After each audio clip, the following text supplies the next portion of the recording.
So it looks like Games Workshop's issued a fairly big Warhammer 40k rules update, rules changes for a whole bunch of factions and detachments, a few niche core rule changes, and a massive amount of FAQs. Let's talk about what we've got.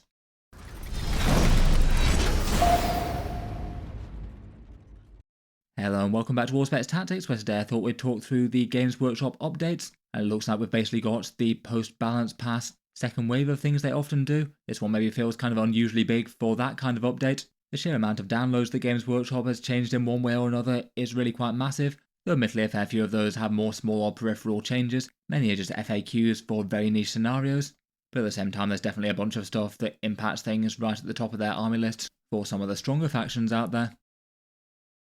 This one doesn't appear to have been announced formally on Games Workshop social medias yet. I don't know if they might give people a heads up on their Warhammer community page at some stage, but otherwise maybe seems to have been a bit of a stealth update and just lots of updates appearing in their download section. For the most part, this more feels like bug fixes and initial rules updates for codexes, but there are a few choice things that do look like they're balance changes. What this doesn't seem to be, though, is any sort of emergency balance pass. I feel like with the state of 40k balance at the moment, there was at least some suspicion that it might do something to step in and rein in certain armies, maybe like Death Guard and Imperial and Chaos Knights. But at the moment, it doesn't look like we've had any big points increases to those, even if it seems kind of likely to happen at some stage in the future, maybe with the next balance update. Going through what is here, there's a bunch of slightly niche core rule things, a couple of things in the designer's commentary, a couple of things in the tournament companion, including some updated basing side guides to some of the ones they'd got wrong. And most of the rest of the update is a pretty big list of faction-specific FAQs and updates. A lot of them are more just niche interactions, but there are some big rules changes such as the Thousand Suns, the Space Wolves, World Eaters and Tyranids,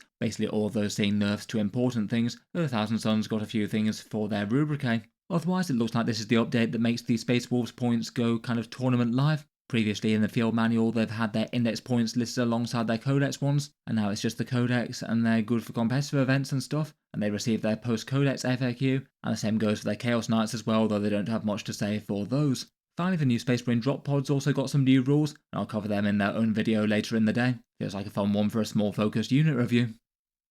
Let's jump into it though, and we'll talk through the core things first, then go on to the specific faction stuff. In the core rules, there was a tiny Overwatch FAQ, which is kind of niche for most units in the game, but basically asking the question as to whether or not, if you're firing Overwatch, then they're firing at the closest eligible target, as I guess you could make the argument that they are, as if you're firing Overwatch, then no other target is eligible. It only matters for a few units out there that get some sort of damage buff against the closest eligible target, so things like Locust Destroyers, or in particular World Eaters Forge Fiends, where they get to reroll all hit rolls, and whether or not that slightly gamey interpretation is right is a big deal for how many hits they can land. Basically, Games Workshop said that they're only the closest eligible target if they are indeed the closest unengaged visible enemy unit. So just because you happen to be declaring Overwatch on something, if there are closer targets that you can see, then you don't get the damage buff against them. That does feel like the common sense interpretation of the rule though. The clarification does feel a little bit on the weird side though. They've written yes if, when it probably should be like no, not necessarily, and it's only if they're the closest unengaged visible enemy unit. But either way, with the full text, it remains the same. Otherwise, in the core rules designer commentary, there was a small FAQ to transports with bases. For this one, I don't know what the rationale was for the change, but for whatever reason they seem to have changed it that if a unit moves within 3 inches horizontally and 5 inches vertically of any part of the transport, and that seems super non-restricted for units getting in, as it basically means that you'd only have to have one model tow into range of that transport for them to embark. I'm not 100% sure if that one gets countermanded by more core transport rules, maybe feels a bit unclear. Maybe feels like it's more of a case of Games Workshop making problems for themselves in the FAQ rather than fixing them there though.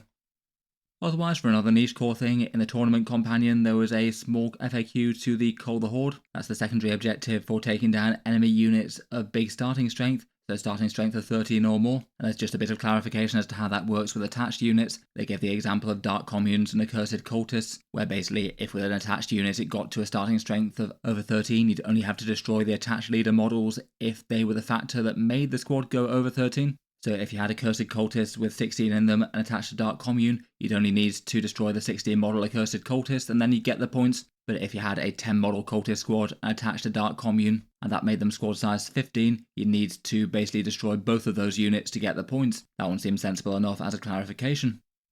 Then finally, for maybe slightly more core things, the base size guide was updated in the tournament companion. As ever, this one's only really relevant to tournament style games, and no real need to pay too much attention to it for casual games, but I did think it was quite a helpful resource for what's currently intended for Games Workshop's rules, and could help for kit bashing or 3D printing, weirdly enough. It doesn't look like they've marked the changes they've updated, but it does look like a few of the most obvious wrong ones were fixed. The Lord of Contagion drops down from his 50mm Dark Imperium base size, back down to the Lord Felthius 40mm one. Hardly the biggest deal in casual games though. The Hive Tyrant was listed on a base size too small, now it's back up to a 60mm, and the same for the Swooping Hawks that had the slightly bigger bases than most Aspect Warriors, they're listed on 32 again. There might be a few more changes than that. I remember people reporting, I think the Quarterly Archon being listed as being on 25m bases or something like that, and they'd be a bit big for the tabletop.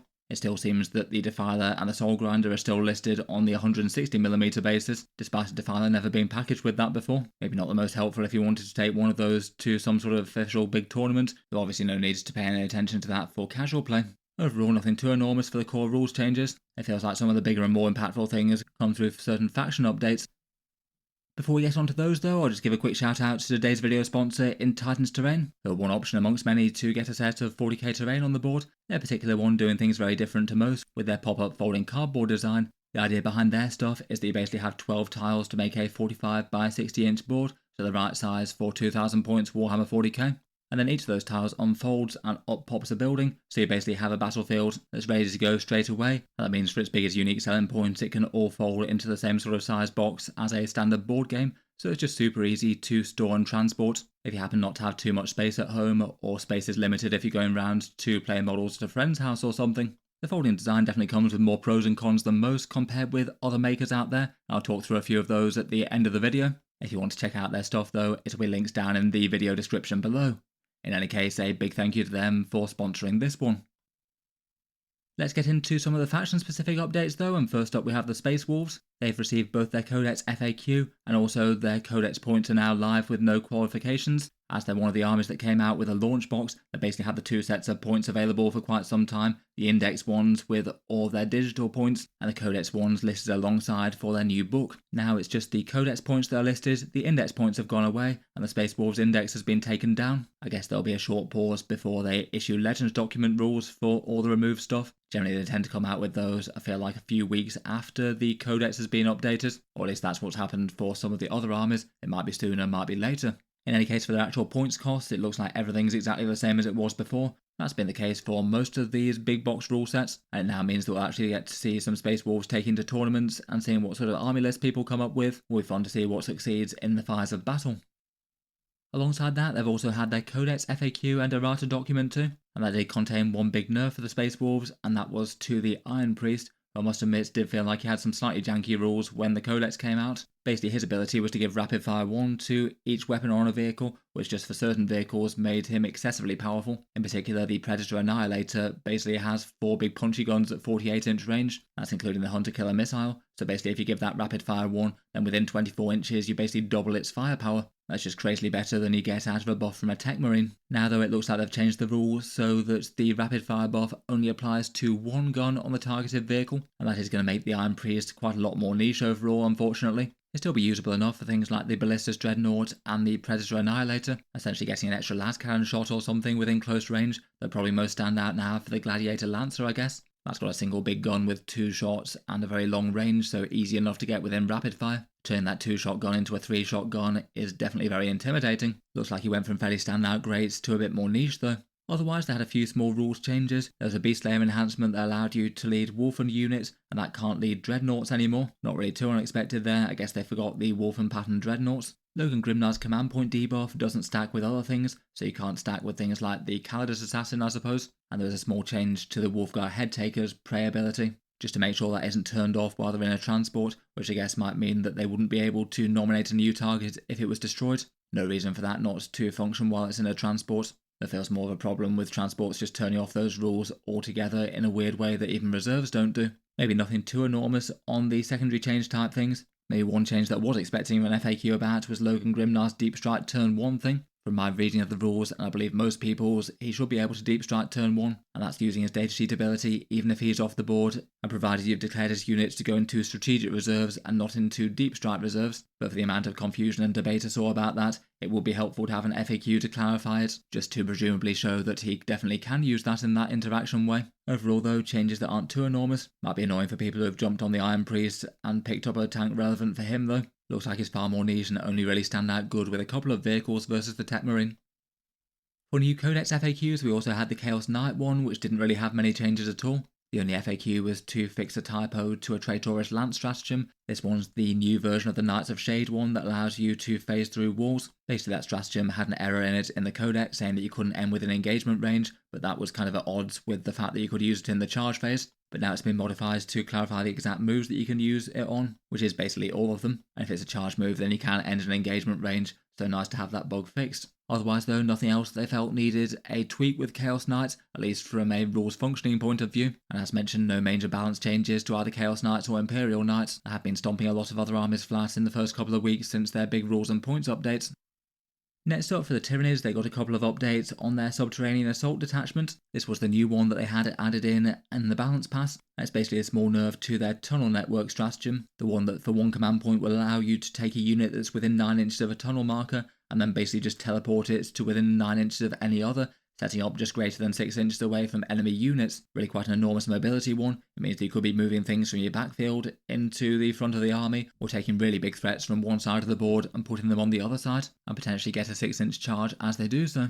The nerf for this one is that you can now no longer use it to pull units out of engagement range. That's maybe not too surprising to see changes to me. The vast majority of other things that allow you to pull units from the board don't function if you're in engagement range at the time, and you could basically use this to have them disappear down a tunnel, then pop up very close and charge the same unit even, which doesn't really feel like the intended use of the stratagem. It's still a really quite powerful redeployment option though, loads of good stuff that you could do with it, and getting Tyranids units right into the fight exactly where they want to be. As well as that, there was just a small FAQ for the Morlock in that detachment as well, basically saying that he can't use his Terror from the Deep mortal wound things if he uses a tunnel marker to emerge, which I believe he couldn't have done rules as written anyway, as that's arriving in a different way as opposed to turning up via Deep Strike. Either way though, if he wants the mortal wounds, he's going to be setting up at greater than 9 inches away and not super close.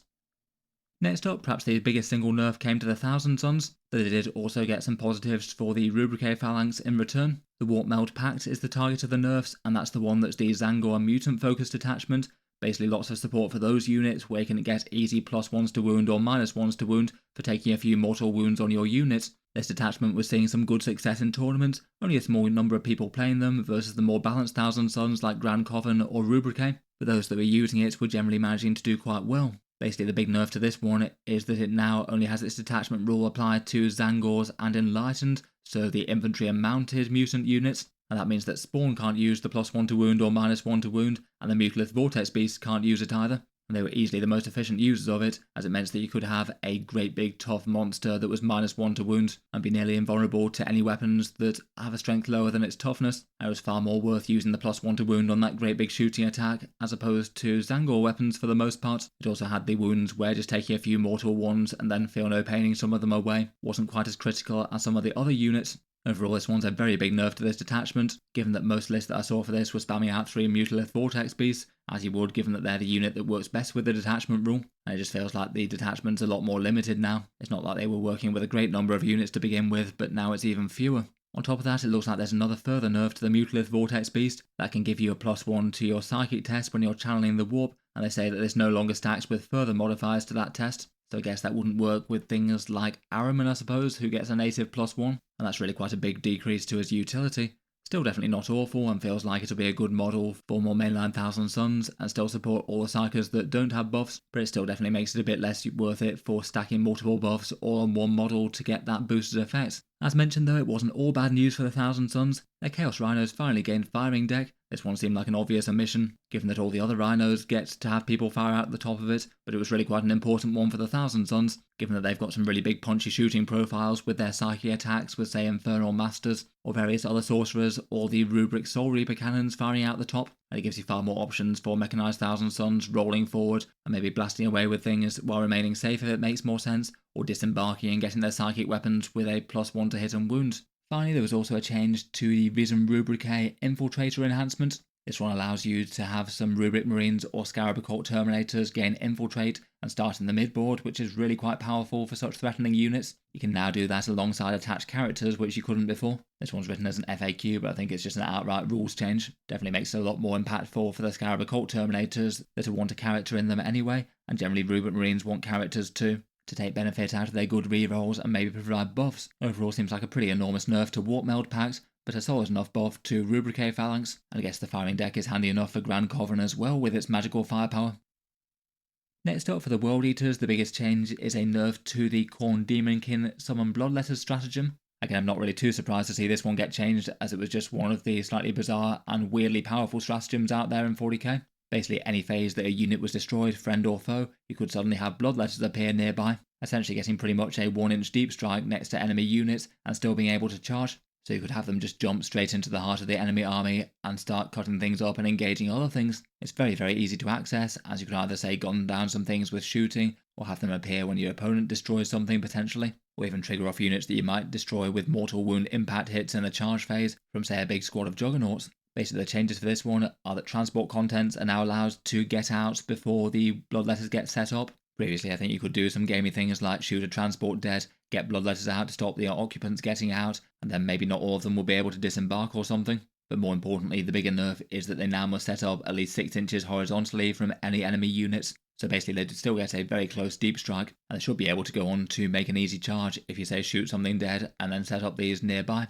But they're now not going to have quite such godly positioning right in the heart of the enemy army. They'll be more turning up on the peripheries of the enemy army at least, as opposed to literally setting up in the midst of the enemy units. Even with that nerf, it's still a crazily powerful stratagem. I'm sure small units of Bloodletters placed in reserve are still going to be a good idea, but definitely a little bit less God mode deployment compared with what it was before. Otherwise, on the FAQs front, there were a whole bunch of things for the Hellbrute. Basically various iterations of yes, the Hellbrute does indeed get that many crazy activations and attacks, as that's the datasheet that gets a special rule that immediately gets to shoot or fight whenever it gets attacked by the enemy. And that means that you could have it fighting multiple times in the fight phase, or fighting in the shooting phase. And they basically say that yes, you can activate that rule multiple times in the same phase. After the rule's been triggered, the Hellbrute can go on to fight normally in the fight phase. And if you happen to have been attacked in the fight phase and then suddenly have no models within engagement range, it can pile in to within 3 inches and make its attacks if it can get into engagement range. To my understanding, I don't think there's any actual rules changes, but the only limits are no fighting if not within engagement range, so it can't activate to fight in the shooting phase and suddenly pile in and start hitting things, and it can't normally shoot in the fights phase due to the big guns never tire and out of sequence attacks interaction, which I think was normal anyway. So in general, if you're in engagement range in the fight phase, you probably want to be smashing things up with a great big fist or hammer and things, as opposed to shooting anyway. Otherwise, beyond that, there were another couple of small things. The Archons of Khorne only work once per unit, even if you have 2 for a big 20-man squad of Jackals or Berserkers maybe. And the Disciple of Khorne Enhancement and Demonkin can't be the Warlord, so you can't have your Juggernaut Lord leading Blood Crushers and still being the Warlord, as he gets the Blood Legion keyword. Overall, certainly a nerf to one of their more powerful competitive detachments, though I feel like it's not enough to make Khorne Demonkin go from a good detachment to a bad one. Still looks very powerful, and causing casualties in the shooting phase can still set up some very close Bloodletter charges after that.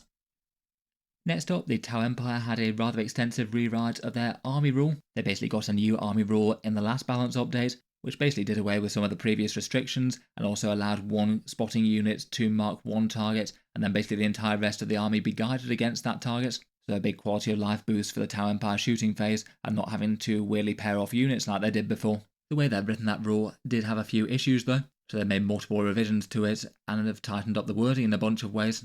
First up, it's maybe implied that even units without the rule might be able to get damage buffs against the spotted targets. They've clarified you definitely need the For the Greater Good rule to be a guided unit, and then to get the damage buff against the spotted units. They prevented units being spotted more than once. I'm not sure if there was any interaction that could have gained you advantages from that. For the most part, you generally not want to though. And then the rule has actually had a small buff, it seems. It looks like you declared observer units at the start of the phase, but then you don't have to declare all their spotted targets right away, so it gives you a little bit of flexibility for things that might change in the shooting phase. The most obvious one maybe being if you have a transport that's sat out in the open, and then you destroy that transport, you might have a unit that gets out that you'd have no opportunity to have made a spotted target, but now you can if you've saved one of your observer units that's going to have line of sight to them when they disembark. Might be a little bit of a gamble as to whether or not that unit will be able to see the unit if it disembarks in any which way, but at least it gives the Tau player the opportunity to hit them with a marker light if the main challenge for the phase is going to be destroying that unit that jumped out of the transport as opposed to the transport itself.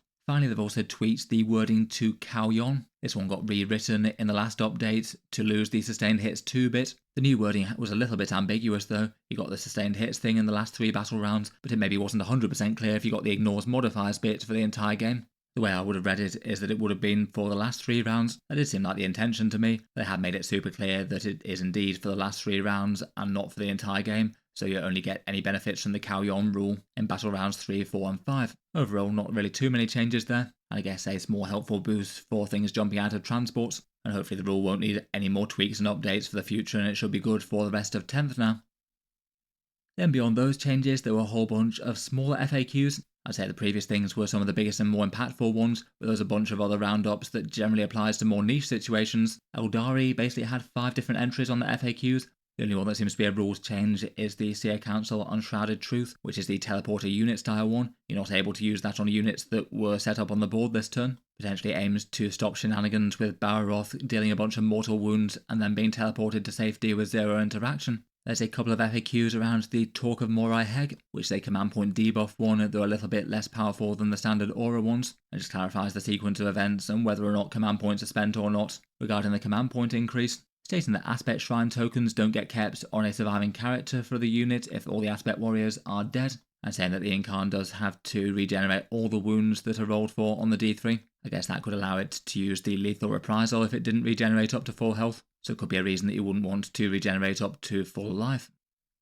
The Astra Militarum got a few FAQs around reinforcements and Voxcasters, none of it really unexpected or good news for the Guard. Basically, Voxcasters can't be used twice if you have 2 in a unit, not that I would have expected you to be able to. You can't roll them for reinforcements, given that the Voxcaster is slain by that point, and the reinforcement stratagem can't be used on a unit that's battle shocked. I don't know if you could have made some sort of semantic argument that the unit's destroyed so the battle shock goes, and then you're suddenly able to use reinforcements on it, but that would have seemed a bit tenuous to me. Then finally we've got a small roundup of a whole bunch of small FAQs and errata for other factions. Games Workshop remembers the Imperial Agents exist. Games Workshop seem to have remembered Imperial Agents exist briefly. And for the Imperialist fleets, there's enhancements that can allow you to get units to either infiltrate or deep strike, and those like the Thousand Suns can now be used with attached characters as well. So you could have Death Watch with a Watchmaster starting in the midboard, or units deep striking alongside Inquisitors. Definitely opens up a few more options. I feel like the Watchmaster one with Death Watch could be interesting for infiltrate. A lot of the time though, for more sort of nuisance interference units, you might just want to keep them cheap. The Orc Big Mech has a small wording tweak to his warp through models and walls ability, getting the usual things about not ending things in engagement range, but also saying that you pass Desperate Escape test, which I guess is a tiny buff.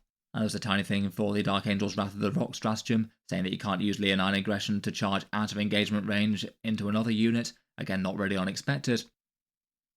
For the Chaos Marines, you can't use the Cabal of Chaos to make Khorne models Psychers. I think previously you could have had a Khorne Marks Demon Prince and then given him the Psyker upgrade, which would have been a bit of an abomination of the law, and I'm sure Khorne himself would not have been pleased with that Demon Prince. And then for Allied Plague Marines added into a Chaos Space Marine army, they basically clarified that their datasheet rule just doesn't really do anything there. They hand out the afflicted thing against enemies that they shoot, but given that you don't get the Death Guard army rule for Chaos Space Marines, it doesn't debuff their toughness or anything like that. They said that Necron Cryptothralls could potentially fight twice in the fight phase, potentially if they're slain, then fight on death, and then use a stratagem to reanimate them, then they might be able to activate again when it comes to their turn. I guess interesting enough, but not really a big impact one, they don't really hit that hard.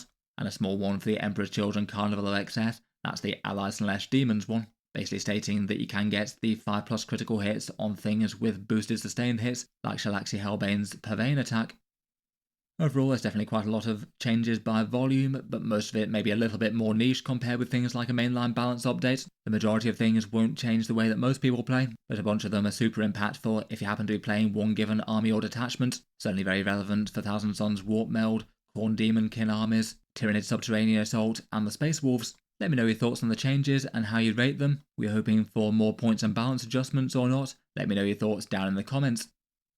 Finally, for the end of the video, I'll just cycle back to the video sponsor in Titan's Terrain. As mentioned earlier, one option to get a battlefield worth of 40k terrain on the board with a folding cardboard tile system.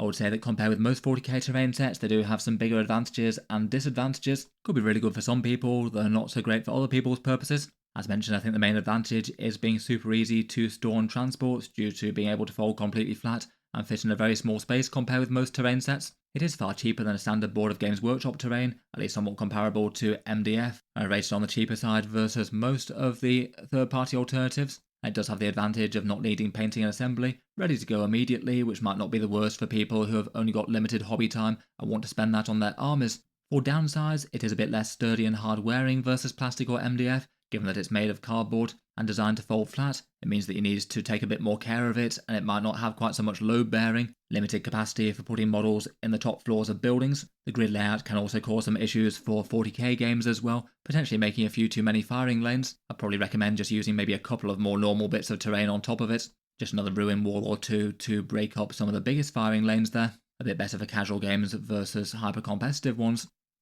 In any case, they've got a few different set designs. A Forgotten Furnace one, which is sort of a Chaos Foundry with a bunch of glowing runes, furnaces, and bombed out factories. A more standard Hive City with the Shattered Hive, armoured containers, and city ruins. And then a more verdant ruin set called the Overgrown Capital, this one maybe being a bit more appropriate for either 40k or fantasy settings. Each of those also has an expansion centerpiece set as well, basically made by putting two tiles together to make one great big building. They're available as an add-on. A cathedral thing for two of them, and then an infernal spire for the foundry. In any case, a big thank you to them for sponsoring the video. You can find them links down in the video description.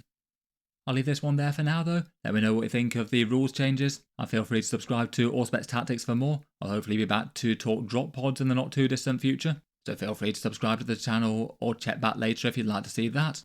If you'd like to support the channel, then check out the Patreon page or all the discount affiliate links down in the video description. A big thank you to anyone supporting via those, and in any case a massive thank you for listening. I'll hope to see you guys next time.